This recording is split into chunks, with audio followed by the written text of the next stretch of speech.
Well, hello everyone. I've decided to finally do a video about my story with a neuromuscular disease called Myasthenia Gravis. I've certainly watched tons of other people's videos on YouTube and felt it might be helpful if I shared some of my story. I guess for me, well, first let me say there's a theory, although there's no known cause of myasthenia gravis. There's a theory that a traumatic event happened in your life, and usually that coincides with when you start to notice your symptoms. It doesn't exactly coincide with me, but part of my story was I had something called Castleman's disease. I have a video about that. That's a much longer video, but basically it's another autoimmune disease, but you have tumors in your body. Two types: unicentric, one location; multicentric, all over.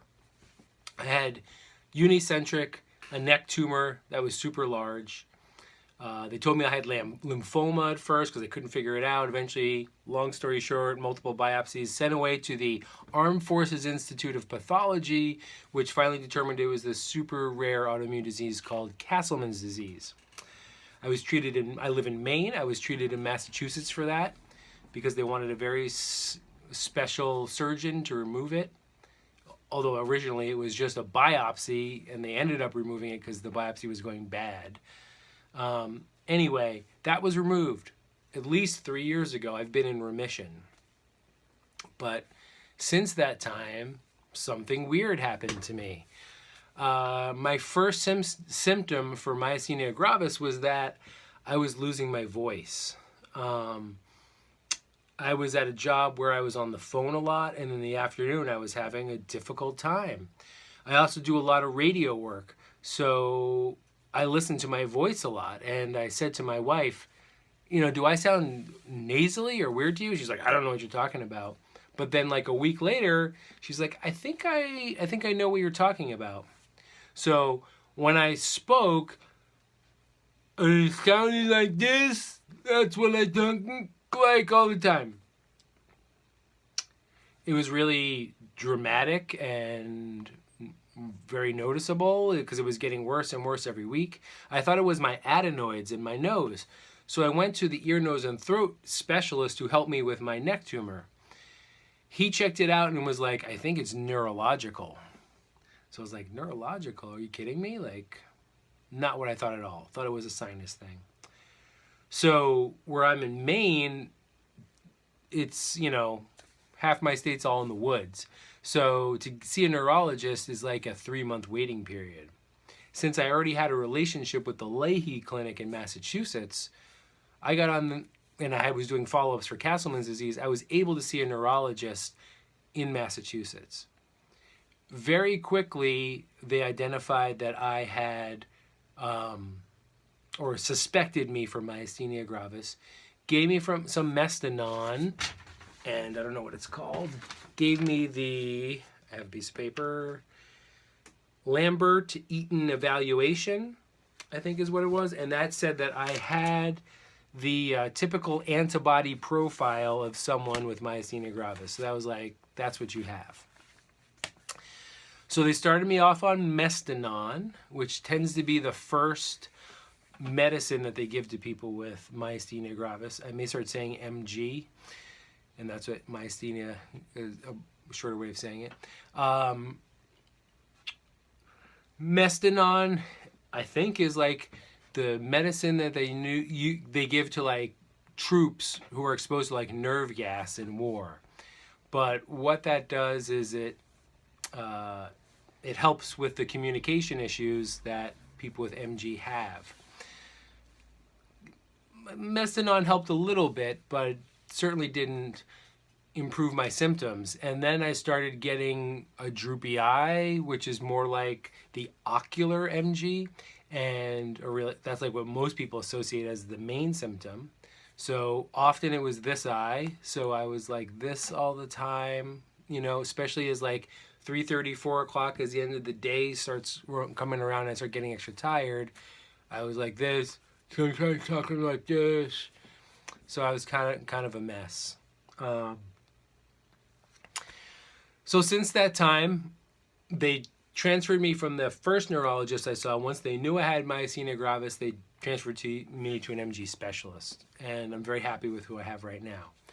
Put me on prednisone, went up to probably 40 milligrams daily, which basically I gained 50 pounds in 4 months.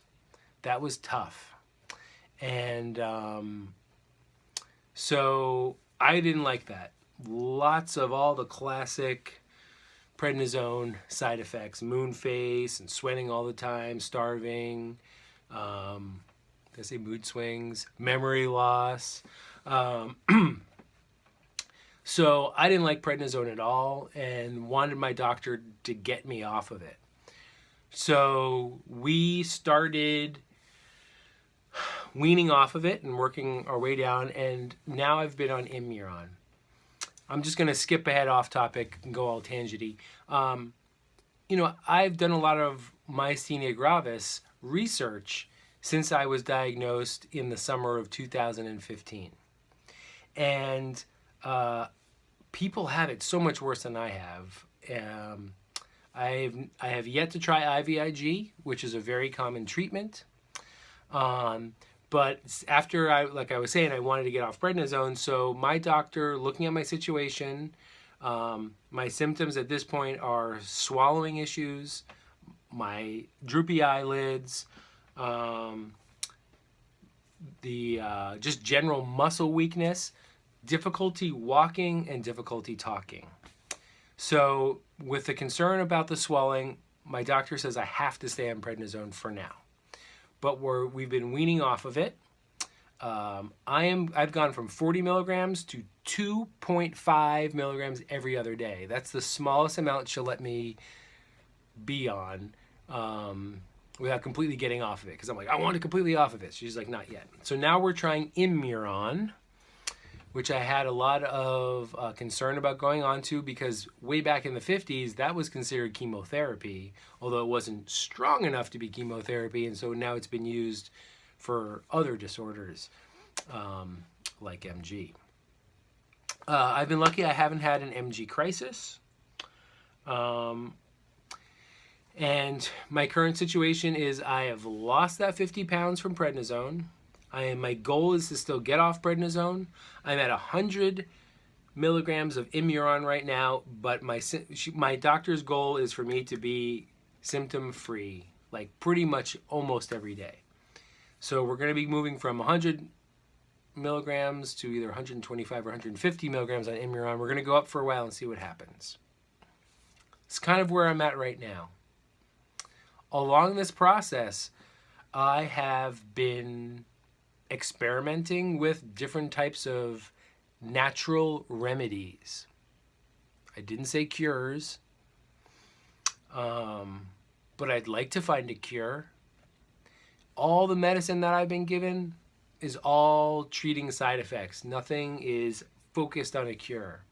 I found interesting studies from the 1950s where people had enlarged thymuses and they used large dose manganese to get that down. Something I'm going to be looking into. They checked my thymus. I do not have an enlarged thymus. So that's not a treatment that they're looking at for me.